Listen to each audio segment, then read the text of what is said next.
What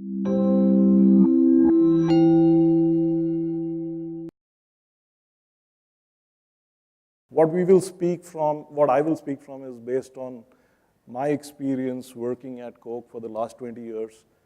Things that we've done, some have worked, others have not worked. But some basic numbers, as you look at it, India is the third largest beverage market in the world, behind US and China. For some reason, the people in the US consume more beverage, because absolute numbers, we should be the second largest beverage market in the world, because every human being needs that much of beverage.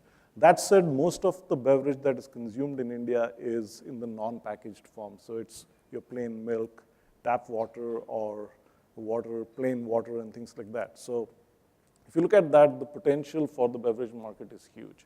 That's one kind of lens that we look at. The second thing is the per capita consumption of Coke, or our beverages in India, is 14, compared to China of about 39 or 38, 39.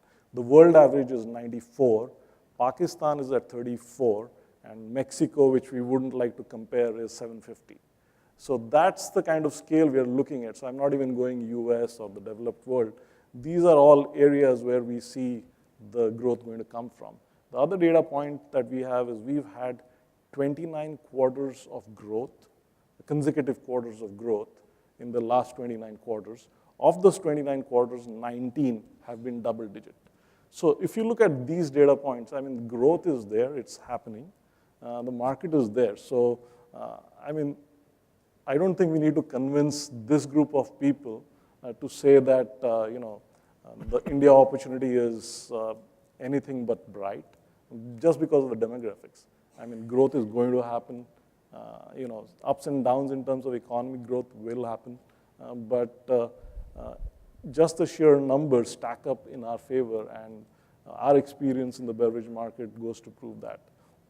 When on the investment proposition, which we made an announcement recently, I, being the CFO, needed to do the numbers. And really speaking, the 5 billion number sounded good for the people at PwC, so we settled for that. But let me tell you that that number is a conservative number. The requirement for investments in India is far higher, and I don't see, despite any ups and downs, us meeting that number in terms of investment. And when you're talking about that investment, you're talking all the way through from manufacturing, distribution, trucks, coolers, capability, the whole thing. And there is a whole thirst for that investment. That the real drawback, or the real test for us really will be our ability to execute that investment. It is not about getting the finances in, it's about executing the investment. I'll give you an example. We have very few expats these days in Coke, but our supply chain head is an expat. And he came in from the US, which is our headquarters, and was in charge of projects there. And he says, you guys don't understand that in the US, you set up maybe 1 or 2 manufacturing units a year, or maybe 2 years. You're lucky in your lifetime if you set up 5. And here, I'm having to set up 5 to 6 new manufacturing lines every year. So it's not just that you get in somebody from outside who has the experience, has the capability, but to make those investments in a capable manner and to make sure that it pays back properly is a huge challenge. And that's where we come about. Or you go to the other extreme where we sell our product, most of them in coolers. These coolers are placed across all the markets. These are expensive assets.